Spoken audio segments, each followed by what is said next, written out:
Hello, wild cards. We are here. The tables have turned. J-M the tables have turned to everything. There is a season. That's right. And the season is spring. And the theme is madness. Well done. Right? It's still amazing that one of the number one songs of that year was based off several thousand-year-old book of wisdom from. Well, I mean, like the Rites of Spring was like pagan rituals, and then it became, I was gonna flaunt the water because JM's got a little situation, folks. Apparently, Texas, which continually wants to kill people, has decided that the water is no longer safe, and some people in this town put fire suppressant foam back in the main water main. So yeah, we've been without water since Tuesday night, not even allowed to, not drink it, don't wash dishes, don't wash clothes, don't wash yourself, don't feed it to your animals, don't expose it, don't breathe it in. It's but it's perfectly safe. But it's perfectly safe and biodegradable. Yeah, awesome. So not perfectly safe is the Rite of Spring. So Sabbath Saturday cinemas are pinnacle adventures that they don't require any deep setting knowledge. You can pick them up and run them for your friends the same weekend. You pick them up, just read through them. They come with pre-generated characters. The plots are kind of self-contained. We might delve into worlds like Deadlands that are larger and more expansive, but you don't need to know all of that to get into these. So they're very much kind of like hey, let's go see a movie, or hey, let's just go run an adventure for friends. And they can be typically run over one longer session, maybe two, whatever. But they're not one shots. One shots or one sheets. It's we have various terms. They're not one pager kind of brief things. They are fully fleshed out adventures. And this time it's your turn for the Rite of Spring. So this one. My puns are on point right there. Yeah. So this one it's got ballet references. So yes. Tell me, sir. They asked me to write I think I've got two coming. The other one's a fantasy one. They're like, pitch us a couple of horror ideas, and I was like, well, how about one based off of a ballet? And surprisingly, Daryl went, okay. And so the Rite of Spring, I got introduced to the Rite of Spring actually in one of my theology classes.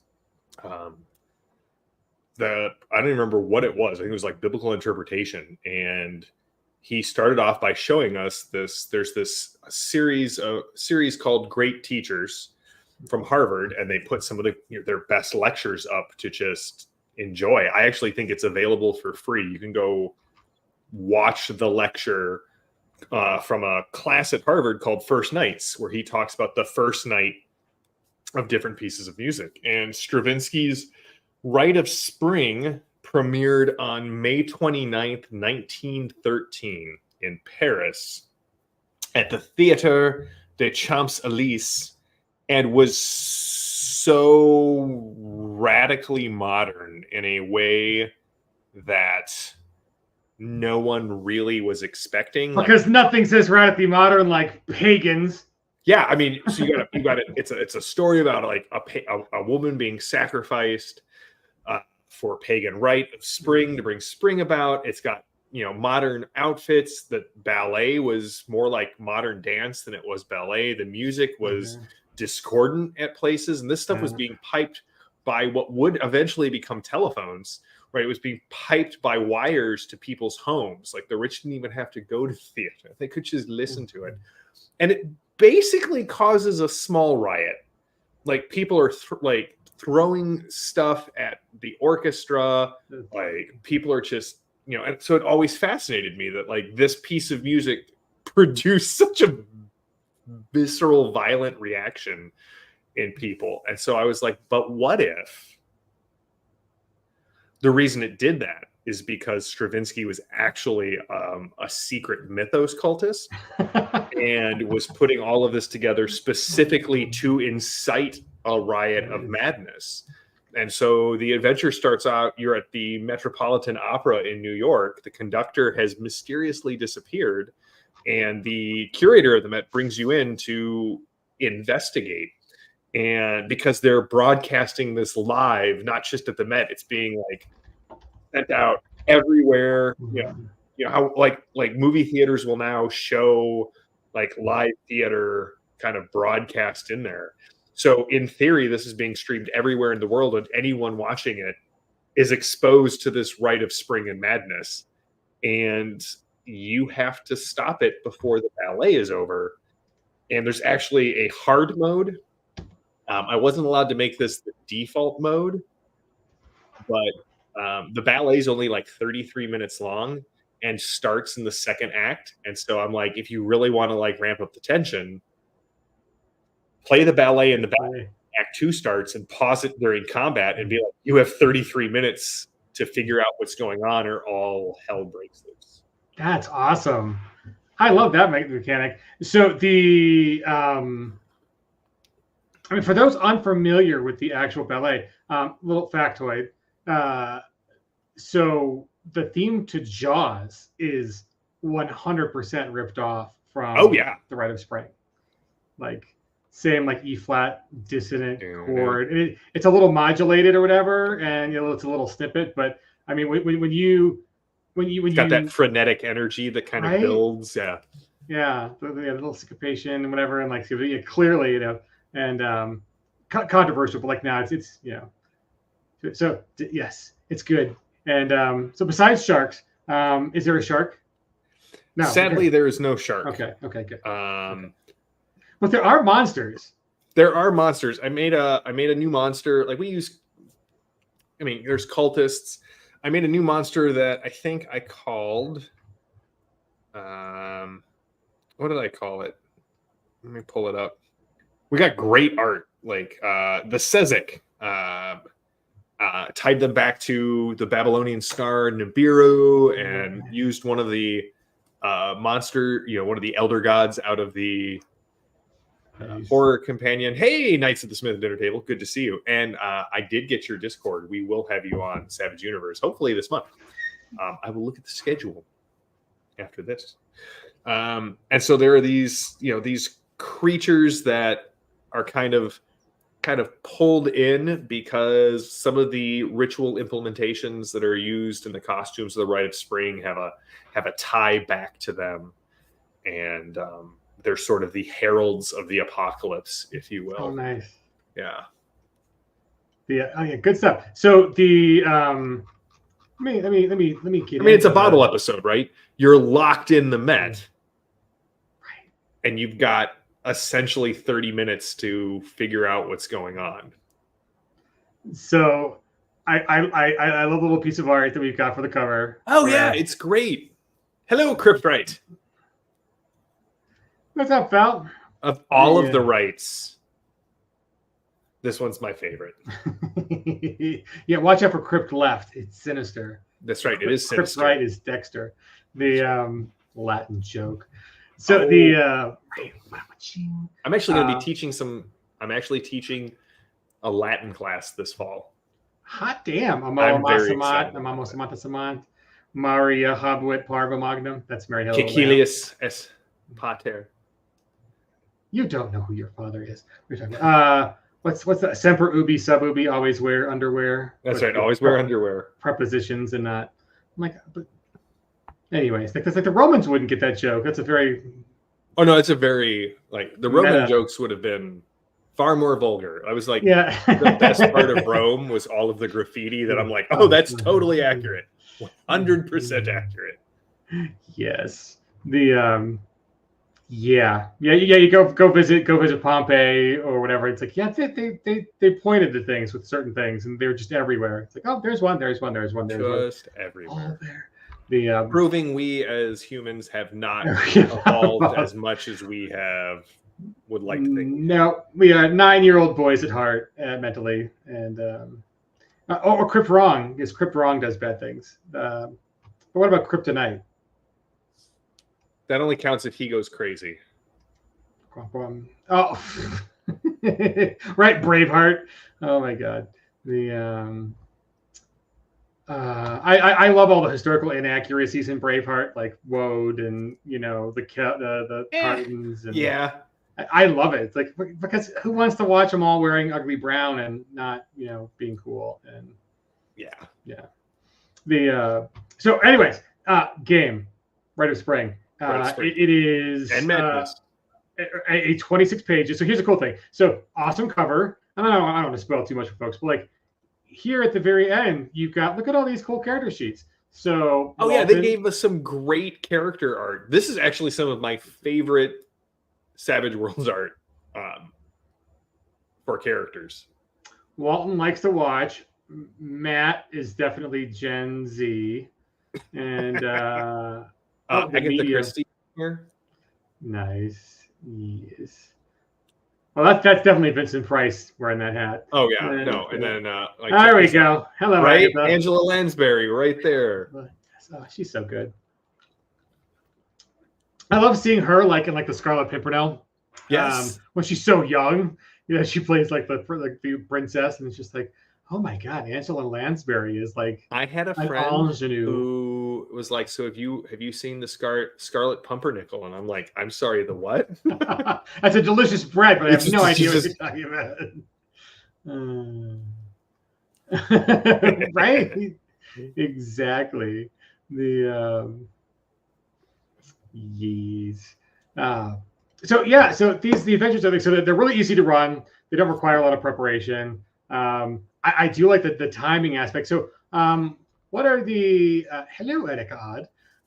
What happens if they fail on the time? Is it like TikTok done, or is there like rolls that have to be made if they get close or fail? Like, okay, yeah. So there's let's see here. So it opens up. You can, if you're putting it in your own campaign, I give a little advice. Otherwise, you guys are all members of a paranormal investigative agency who have done work for this guy before, just so you can jump right into it. And without giving too much away, you've got to figure out what's going on first. And then there are several different ways of, like, there's a dramatic task at the end. If you there's like, we failed, we succeeded, or we got about halfway there.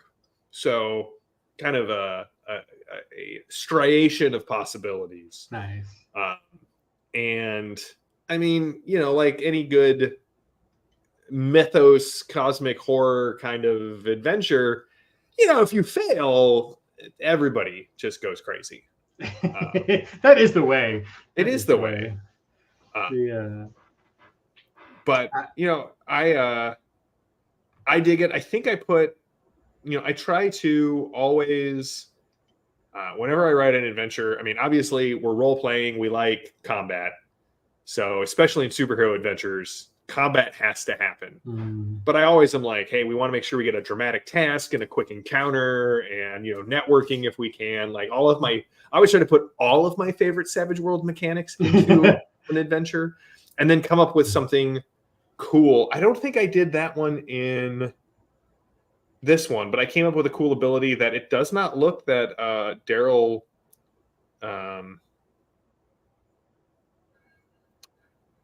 Daryl did not nerf Shadow Step, nor did he, I don't think he took out of my other one, frenzied spellcasting. So one of the monsters in the next one, every time they get a wound, They get to ignore 2 points of multi-action penalty, but just while casting spells. So you've got to kill them quick, or else they just start using multiple spells around. They're not necessarily super tough, but Nice. I like that. Oh yeah, social combat. That's fantastic. Yeah, I like seeing how far I can push some of the Savage World mechanics, or re-envision them. I did one for Star Anvil Studios where I used the dramatic task to simulate a dungeon crawl, essentially. Like, I didn't want to have the zombie crawl through the lab where it's just going by room by room. So as you collect tokens, you start finding ways to unlock the next area to then search that area to get more tokens. So you're kind of moving through the lab, but it's more of a dramatic task than it is okay, do I make my notice roll? Okay, I find the key card, I open the next door. Like, so I love the idea of having a social combat and a regular combat kind of layered on top of each other. I just like stabbing people in social situations. Is that the same thing? Yeah, kind of. Okay, cool. Yeah. That's why I always tell you in our Pathfinder game to use your words, but I think words is the name of your axe. So right. Use your words. The my character in Pathfinder is a deaf rage prophet. Yes. And my character is so self-absorbed that he 3 books in has not figured out that no one is deaf. No, it's not like really known to the party. It's just, oh, your character doesn't really ever respond to our group plans, or watch out, or let me know what's behind the door. Yeah, no, it's just sounds like when spies dance in a room. Yeah, exactly. I love those scenes in movies. Right. Those are my favorite.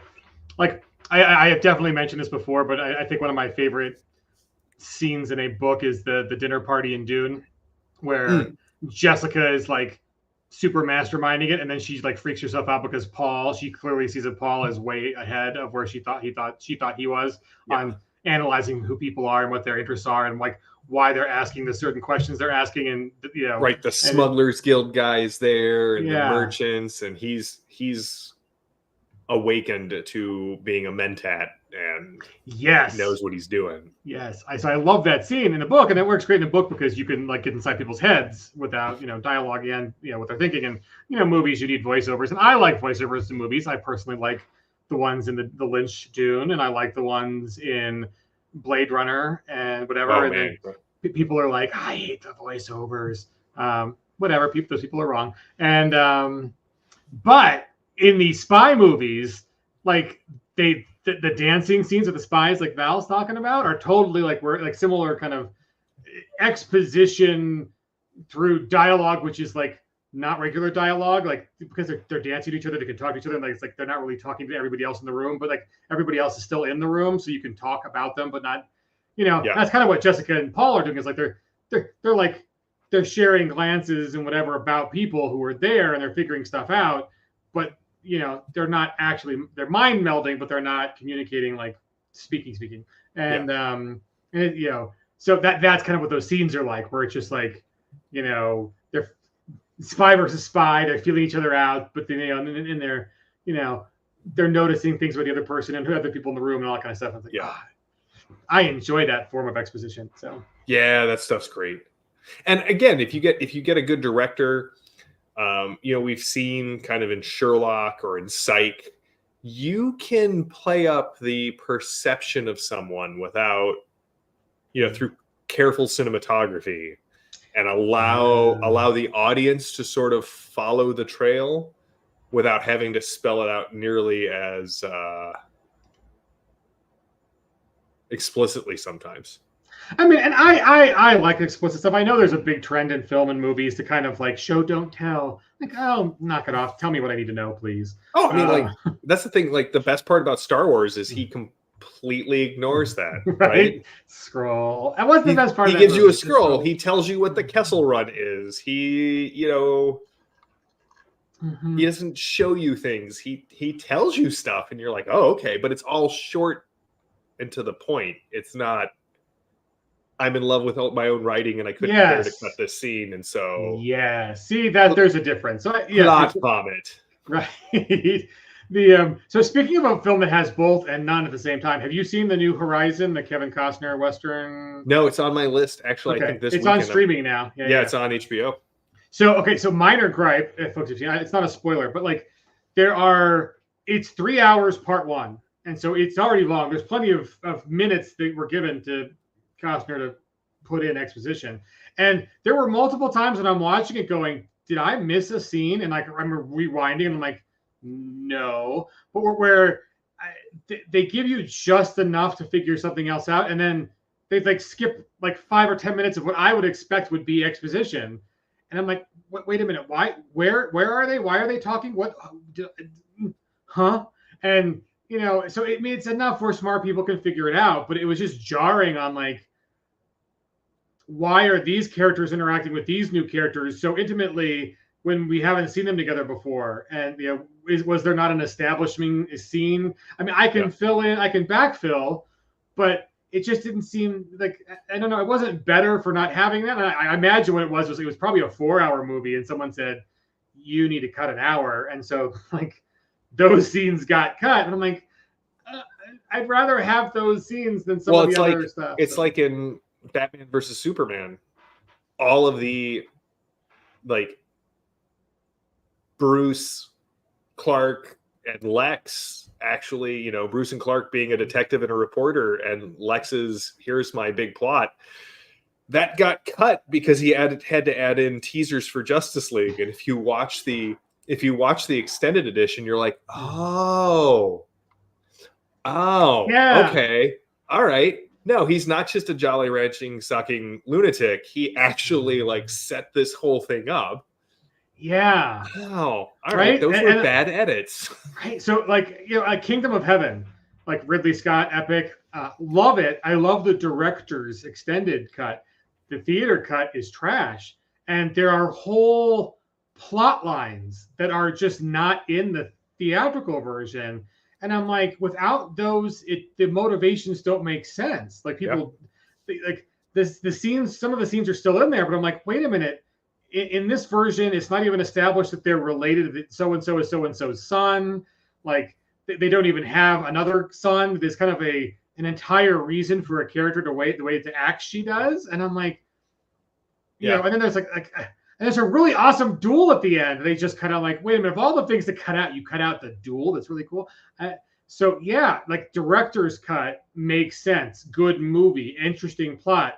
Theatrical release, and it's not even that different in length. I mean, the Purple Cat is trashing Batman versus Superman. I will defend this to my dying day. But well, right, and House of Dragons definitely does the time jump thing too, and I think the thing that angered me most about House of Dragons was how much better it was in every way than Rings of Power, and did basically everything I had hoped they were going to do in Rings of Power, like time jumps, and like you could have done a bunch of time jumps and had the elves remain the same actors and the humans kind of growing up and aging out. Anyway, but I think Martin goes. So I mean, we're a little off topic. Whatever. We talk about what we want to talk about. It's Thursday on a holiday week. Apparently Martin like wrote a. Oh my God! They've ruined my House of Dragons with their butterfly effect by changing things, and he took the post down because apparently it did not go over well with the studio and other people. But I like this season of House of Dragons. It was good. I enjoyed it. And like I get that there are changes, and I read Martin's critique, and I'm like, oh George, did you miss all the things they changed in the first series from your books, and you're complaining about them removing one. Like condensing a number of children or moving one character, and he was very angry about it. And I'm like, oh no, that was not a bad edit, sir. Like that was an okay edit. And anyways, I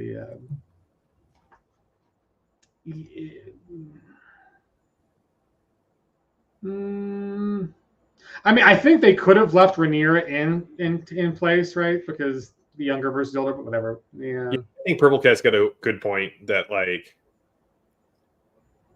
All right. So personally, I don't think Martin's ever going to finish the series.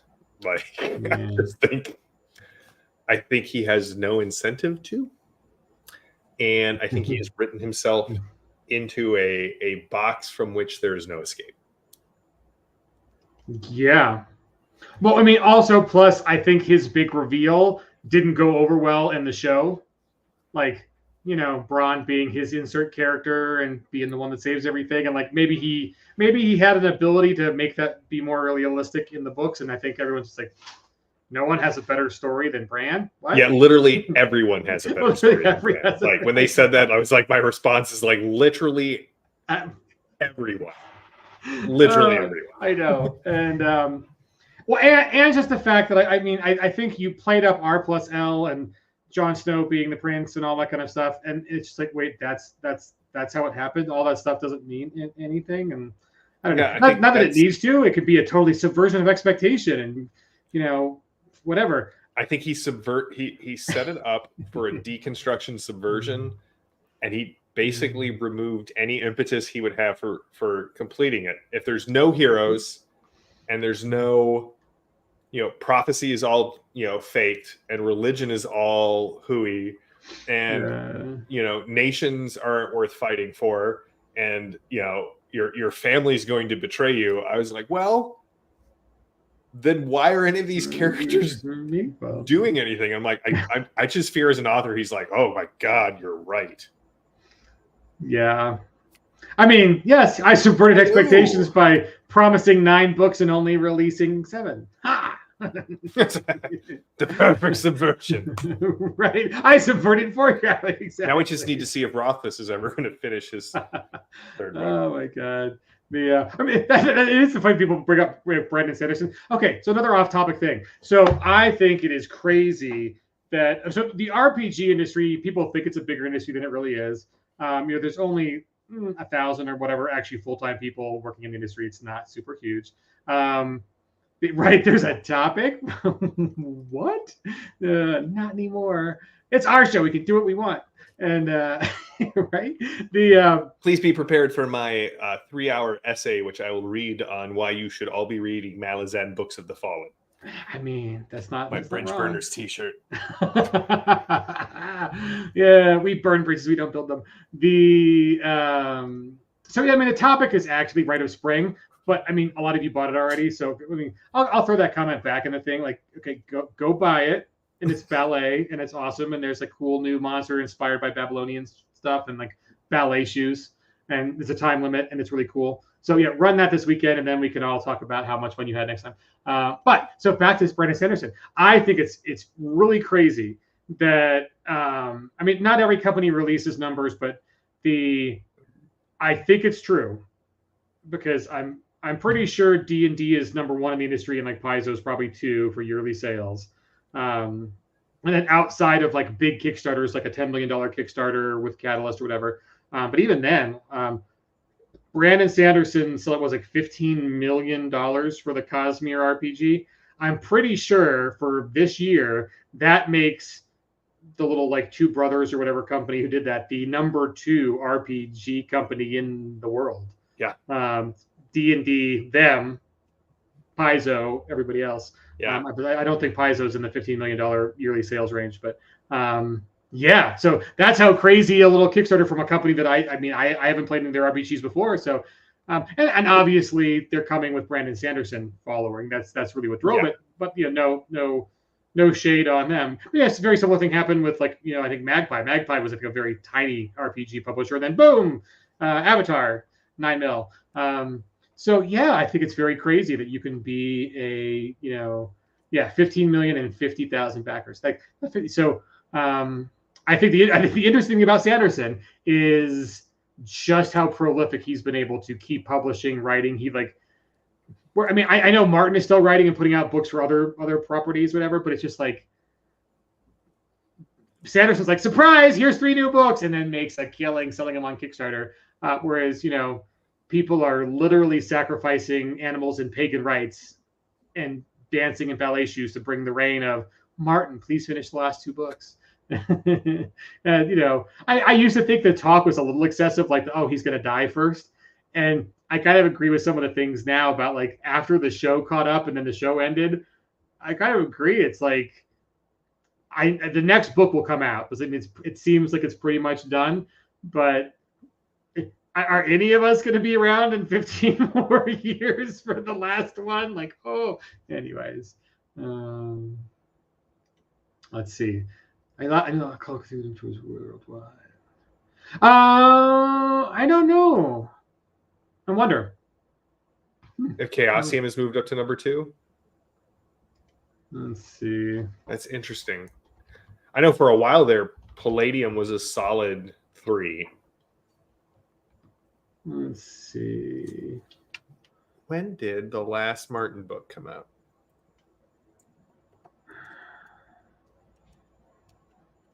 So,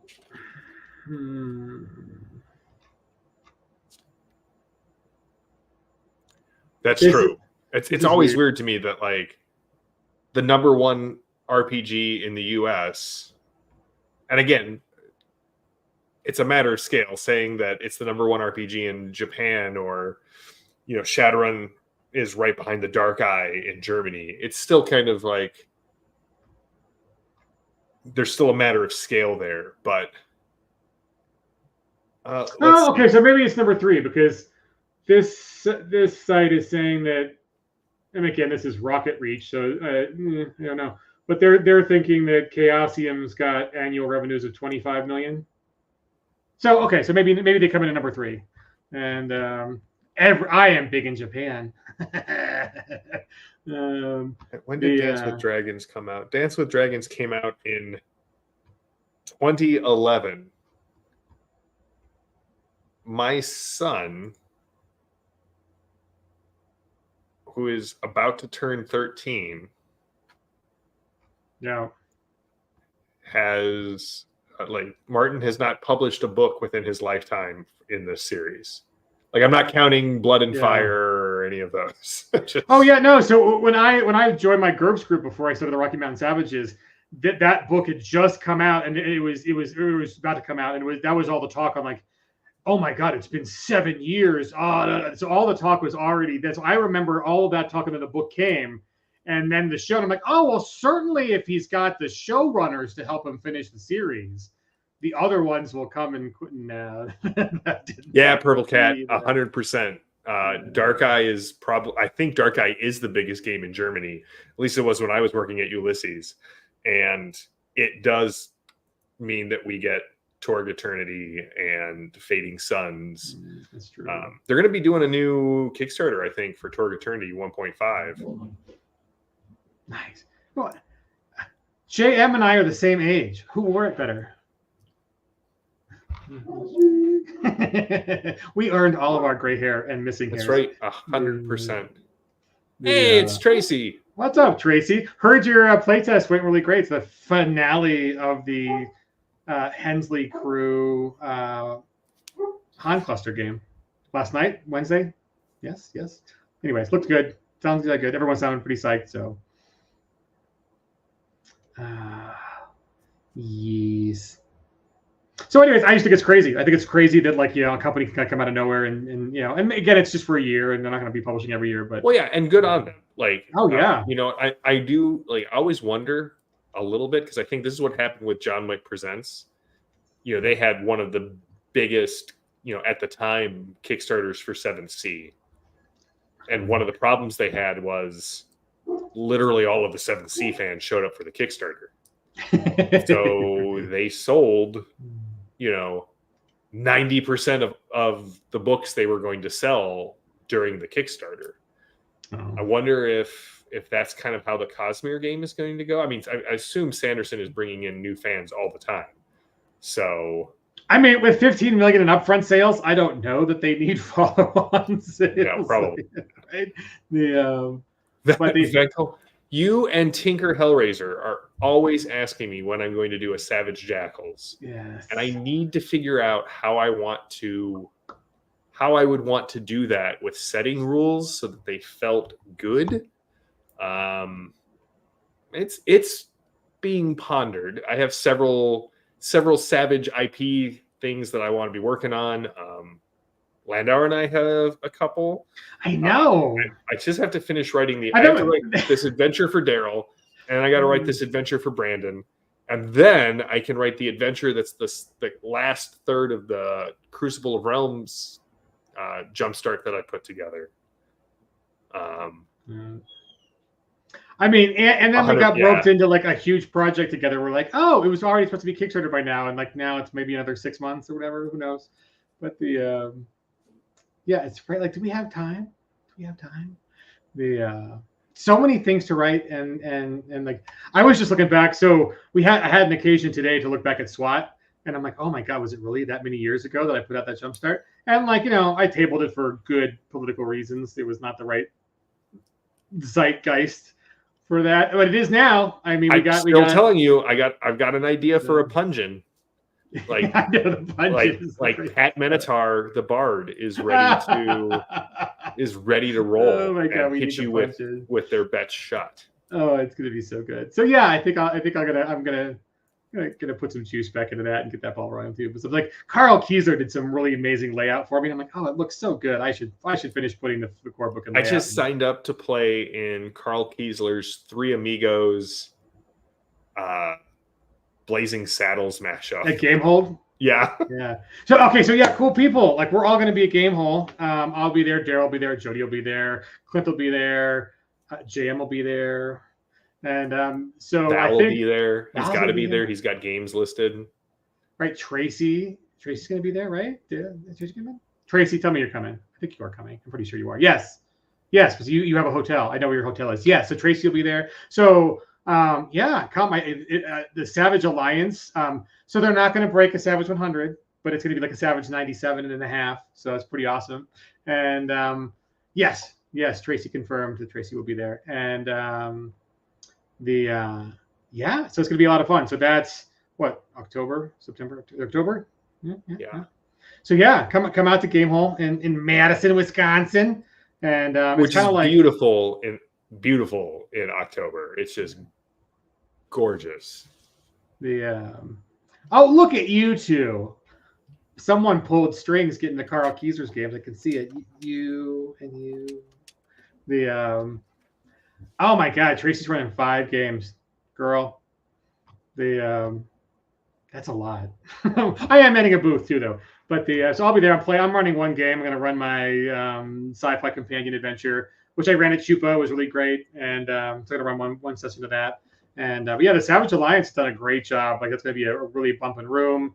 We're going to have a booth there, so you can pick up players' books from Suede, some other stuff that we're going to bring, and yeah, it should be a good time in October. So, I mean, I think if Tracy figured out to use that like astral projection cool stuff that she's got in a Han cluster, she could run them simultaneously. But I don't think your corporeal is the right word. Corporeal body frame can do the same. Like, aren't you kind of like paused while you're? I don't know.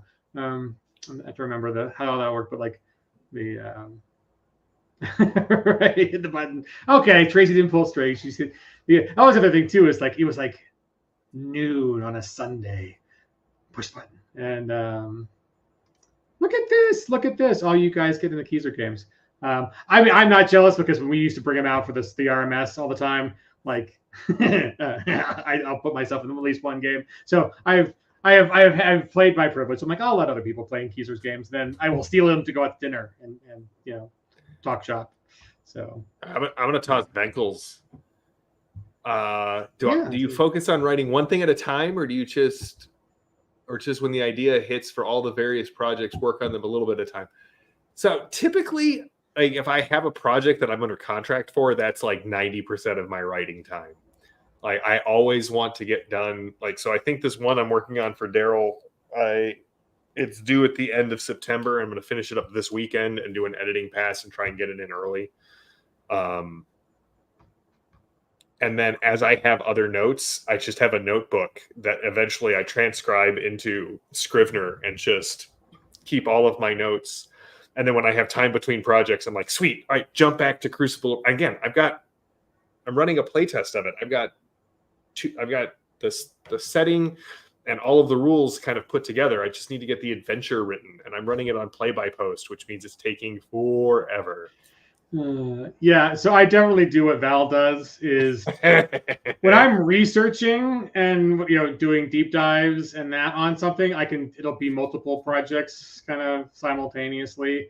But actually finishing books, it's sitting down and actually putting pen to paper and getting copy done. It's got to be one at a time, and it's weird. I used to I was really I got really good grades on writing essays back in school and whatever, and the writing process was kind of torturous because I would need to get the entire essay in my head first, like really understand where I'm going. And so the first paragraph, even though it's just introduction, it's just like, funneled down to a thesis statement, whatever, that would take me hours.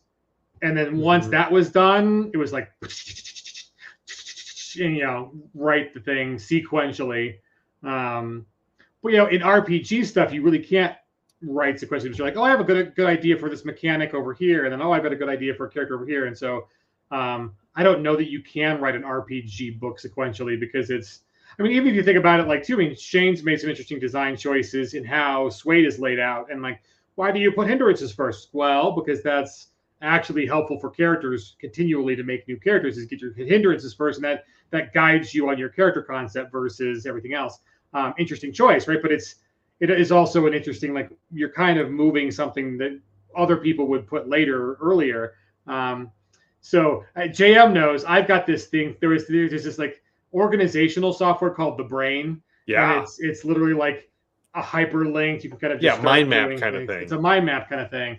And this is my problem with the secret other project we're working on is when you start making connections and things, it's it kind of grows out of one project and then it starts looking like 3 or 4 because it's oh, here's a really cool divagation into Renaissance era Italy with all these cool things that would happen with cults and the church and science and technology. And then, oh, but wait, here's this biblical stories if manifest as being true. And that's thousands of years separated and probably fantastical versus historical. Yeah. Is this the same game, or is this just background for this game? Where do you put the PCs? Are we playing? It's I look at a game like Assassin's Creed. Assassin's Creed has a frame story, a narrative that you are in the modern day or slightly past where we are and more advanced, but you don't spend a lot of time there, right? There's this, you are using the Animus as we get to jump around in history for fun and get to do the fun bits and ignore the boring bits. That's really what it's about. But if that's part of the world building you've done, then where are you playing? Are your player characters modern people in a simulation that they get to hop around in history? Or if you have all this cool alternate version of the Bible intrigue that you're writing, do you play in the biblical era? Do you play in the ancient Roman times? Do you play in Renaissance, or do you play modern, or do you play? It's an interesting question when you're these are plot elements I want to incorporate into why this world acts the way it does. Yeah. So, anyways, that was kind of a struggle I had for a long time on Marginalia. Was I have some cool ideas about religion and alternate views on the Adam and Eve story or whatever, but does that really play out in the biblical era? No, it's these are things that cultists would believe, 2,000 years later. Which is the best. It's the best. Everyone likes cults. So so yes, tonight's the Smith dinner table, you can be part of it, and I will run it on Foundry. I'm about halfway. We're wrapping up Act 1 in the play by post, so I've got that all written up. It's going to be a 3-act adventure in the Jumpstart, and I'll definitely get Landauer in on that. Maybe we'll even stream it. Content, yay! Nothing is better than getting hourly to play games. Let's get paid to do this too. So yeah, Tracy says that she usually does one at a time, and if you move to a different project while in the middle of another one, you'll lose passion for the first one. It'll be that is true. That's another SWAT thing too. It's just if I'm not actively developing it, it's shelved. And hello, Lumux Beast. Yeah, Val agrees. Capturing the lighting in the bottle and writing it is important. Oh yeah. I usually find that it's even especially when I'm working on adventures, I'll send in an outline. I'll get an approval. And the first third, I'm like, I'm just got to make sure I get my word count for the day. And then the second third kind of opens up, and that last third is, everything's in place, and I can just. And here's another crazy thing that people don't realize. Well, maybe they do, but like writing, like there's this. I have definitely played RPGs where I would send a note to the author and be like, listen, you just need to write a book. Like, this isn't an RPG, it's a book.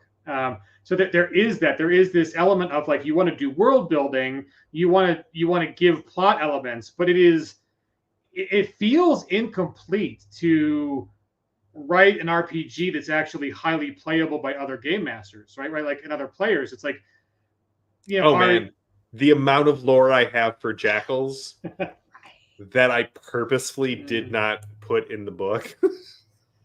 and it's just like, yeah, is this a brain dump that entertains only me, or is this fun for characters? Is it fun for them to know it? I think yes, but there's a lot of stuff where, like, if you need the characters to do something, so like I'll spill the beans on this one.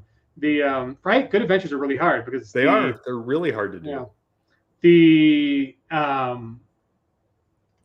Right. So here's a tough one. I saw them crack the nut on this one because I ran it 20 years ago in GURPS, and I made the mistake of. So here's the cool thing in real life. There's that GURPS is just amazing, and we should be. Or was the cool thing GURPS, or was not the end of the story? No, not that okay.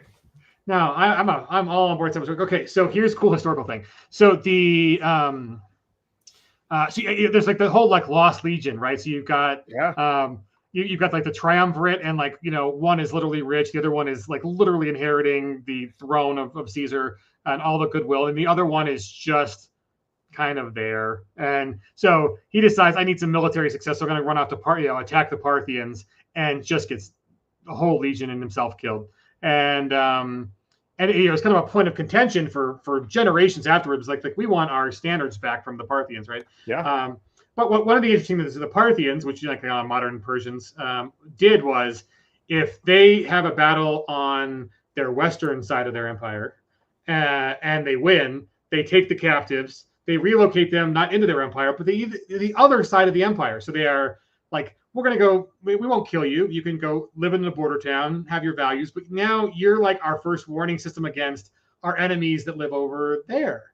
And so there's an interesting little bit of history where the Xiongnu, which are kind of these, you kind of think of like the Mongolian raiders, like they're kind of the reason that Europe looks the way they do. A lot of the European tribes were much further east when they were originated than they are now. So if you look at like Europe as like a kind of a compact, like all the little circles kind of squished into, like they used to be, much more into Asia. And the reason is horse archers. And horse archers are like, oh, we need to move away from the horse archers. So they all started moving west, and they crammed into Europe. But anyways, the Xiongnu were part of that, and they have a this kind of same as like the Han.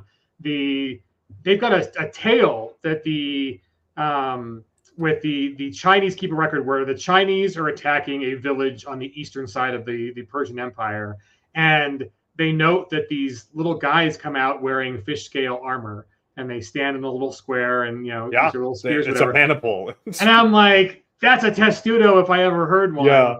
And so the kind of concept is that what if what was left of that missing Roman legion got taken to the entire other side of the empire, and eventually faced off against the Han Chinese? Because that is one of the great what ifs in history, right? You've got the Han Empire and the Roman Empire, and they traded a lot through intermediaries, but they never had the big, like, who's cooler. Everyone talks about like the samurai and the European swordsmanship. Like, I'm sorry, the Europeans win hands down. 99 out of 100. Sorry, samurai, you're too late. Your steel is too shitty. But anyways, and your armor is non-existent. But regardless of your thoughts on that one, what about the Han versus the Romans? And this is kind of being able to scratch that itch in a kind of hypothetical, because it's but see, I believe that the Lost Legion ended up traveling to Hyperborea, and then when that was relocated to a hexagon off of Saturn, that's where their descendants currently are. But that's just my conspiracy theory. That's also good. Yeah. So, but my question is like, I was like, the content of the campaign was going to be like the sons of those legionnaires go on an adventure to go find them. Like, let's go recover the standards, and like, can you go find dear old dad? And but I let everybody not have to pick Roman legionnaires as their characters. So I got like, I'm going to play a Celt, and I'm going to play a Druid, and I'm going to play everyone. It was the United Colors of Benetton smorgasbord of everybody else in the Roman era at that time, and one Roman dude. And I'm like, well, then the rest of you aren't going to go find dear old dad, so you don't have the buy-in for the campaign. So it kind of made it like, either I railroad you to go there, or you're all going after like the one guy's dad. So I'm like, you've always got the one guy in the L5R game who wants to play the Gaijin, and you apparently had. I had the opposite. You had the opposite. You had the one guy who was like, I'm here for it. Right, and everybody else is like, fuck the Romans. So fine. So anyways, so my frustration on their one is, do I railroad it? Do I make you? And you can do this. You can literally say you all have to be police officers. You all have to be part of the Legion or whatever. Yeah, creative buy-in. But it is one of those things. Like, okay, then is there? I want them to have that experience and have the big reveal or whatever, and kind of do the cool thing. But it's like, is it too railroady, or is this just a story? Is this something that like I sit down and do a short story about versus a super compelling, interesting campaign? So question's still open on the second question, but there are certain times where it's actually just really it's a short story or a book in disguise as an RPG, and it doesn't really play well as a sandbox or letting people have agency. So yeah. Only one ninja per Deadlands group. It's in the rules, right? It's all Jedi or no Jedi is my rule on. But there was, there's that really funny meme on like, the Meiji Restoration and the fax machine, the telephone in Lincoln, and they did the and it's, if you go to like Reddit Savage Worlds this week, there's someone's just like, this is just Deadlands.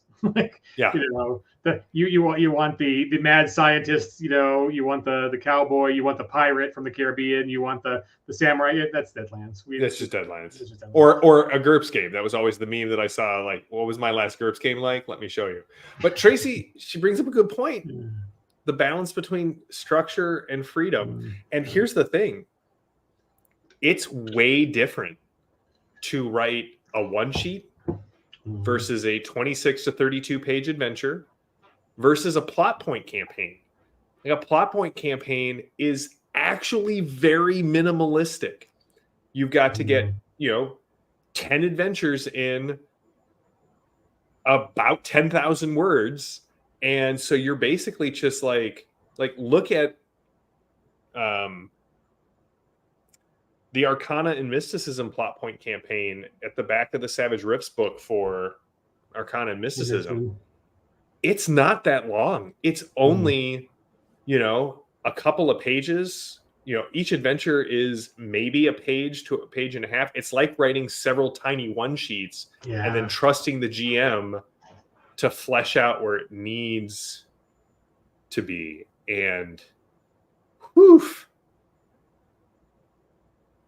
Hey, John Doom. Yeah, right. See, that's the secret. The illusion of choice. I was actually running that one for our Savage Rifts game, which I won't be going back to this year when the time change happens, because screw Arizona.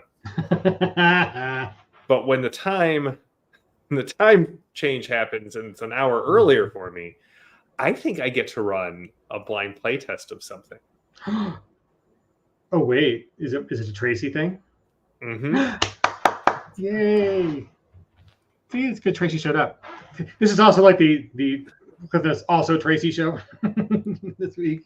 Listen, I will always hype the Han cluster. Like, I'm in line at the supermarket. They're like, "Do you want paper or plastic?" I'm like, "But have you heard of the Han cluster?" It's led to some really awkward conversations. Right, and like I'm all for detail and stuff. Like I don't mind railroading when the group understands that we're getting like. For example, I think like Rise of the Rune Lords as a very early plot point campaign, which is what we call it, but it's not plot point. Adventure path. Adventure path, which was coming out of the D&D ethic of a dungeon. I mean, it's a dungeon crawl with not all the time in the dungeon. It's like, it's an overland or whatever. When you know that going in, great. I mean, there's character buy-in. 100%. Pick up on the lead they're dropping and we go and do the thing. And, so I enjoy one. I think it's a little easier to run when you have that buy-in. You're not having characters like all the time going like, I want to go here and do this with my girlfriend. And no, like we're going to go, let's get through book 4. Let's do this. So I enjoyed that play too. So there is. Oh yeah. And I mean, the thing is like when we sit down to play a game, we like, don't get me wrong. Player agency is super important and probably the thing I focus on most in a game.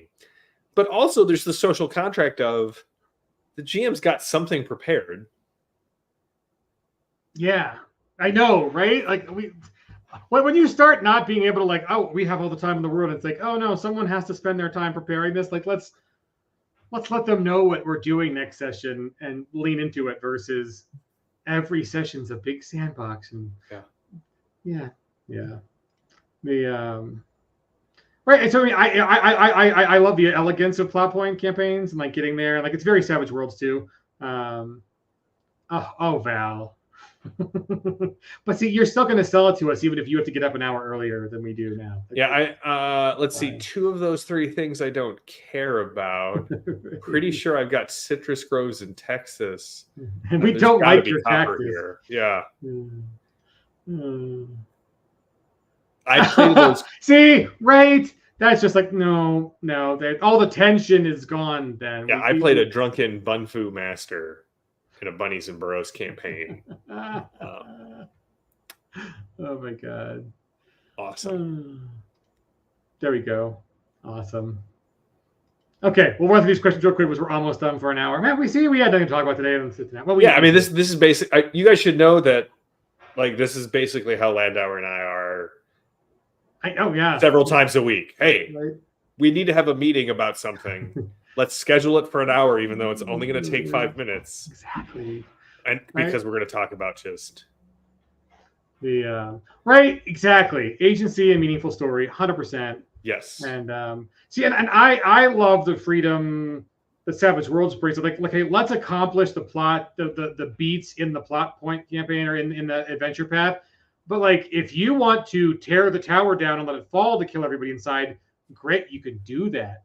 If you want to go on the world bridge and get a ring of featherfall and parrot jump from the top, like you're some crazy high-low divers or low-high. Is it high-low? High exit, low. Halo.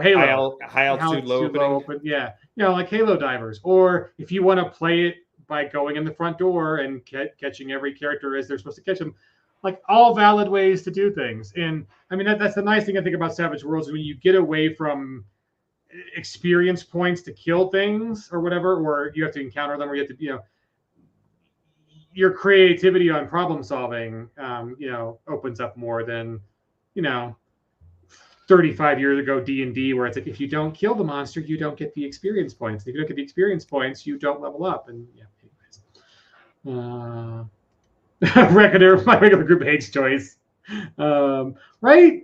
See, exactly. Sometimes it's just figuring out what the people need at the moment. And Crip, right. I know the guy you're talking about. Is he alive still? Does he have full use of his legs? That's that's a crazy jumping out of perfectly good planes. And waiting to the last possible second to open up your chute so you open up under radar. Yeah. Man. Anyways, we got like 3, 5, 6. So guys, Rites of Spring and Madness. Go buy it. It is on sale now at Pinnacle. I'm going to pop the link one more time in the comments because it is awesome. Boom. That's the link. You can go to peginc.com right now, and it's like on the news. The first thing in the news, it's got that little cover. It is just $9.99. It is 26 pages. 26 pages. Comes with pre-gen characters. It's got a cool mechanic with if you wanna be really tick tock. You're not even on rails. You're on the clock. And yeah, awesome stuff. So JM, any other goodness? Do you have any idea what we're doing next week? Do you know who we're bringing on, or we have not yet scheduled? Oh no, I've got. Someone knows what they're doing. Let's see here. Let me pull up my additional notes. Nope. Jody wants me to sign in again. Right. So yeah, I mean, we'll be back here again. Well, maybe JM will be back here again next week to show off. Oh, let's see. Cool thing. It is September, so Swagtember. Yes, check out the Swagtember bundle, which John Doom is a part of. What? All right, let's see. Oh, alien game that was totally cool. And next week is the 12th, and I think I'm having the guys from Rollsborne, who used to be Domain Gaming. They're doing a Shadows over Arkham Savage Worlds actual play. And that's who I'm going to be having on talking about the start of their new campaign. We're going to have, let's see who else we're having on here. We're having the Broken Earth guys on towards the end of September. And James, if you're free on the 19th, love to have you on to talk about the return, the triumphant return of Knights of the Smith Dinner Table. See, and Erica's something right there. So yeah, you can go. Like, let me put the link into the Savage Saturday Cinema page itself. Here we go. Boom. Ooh. Yeah, Lumix Beast. I love the cover art for the Rite of Spring and Madness. It is great. Will do, sir. Right. Look at all of these. There are currently 5 of them, and they are all good. John Goff, Shane Hensley, Sarah Martinez. Like, see, look at this one. Call the Cauldrons. Why am I in there? Who invited you, JM? Who invited me, indeed? I mean, look at that's all new Holler art. Look at that. Look at that picture. Yeah, I think that's big. Cool. I don't think that's her baby. Not the mama, I think. But all right, see, look, Erica right there. Boom. See, right? It's really good stuff. So yeah, pick up the Savage Saturday Cinema, run them, buy them. The more you guys buy, the more we do. They're very fun. They're all in the easy to run but depth category. And yeah, like pick up What Calls the Cauldrons. It is not out of theaters yet.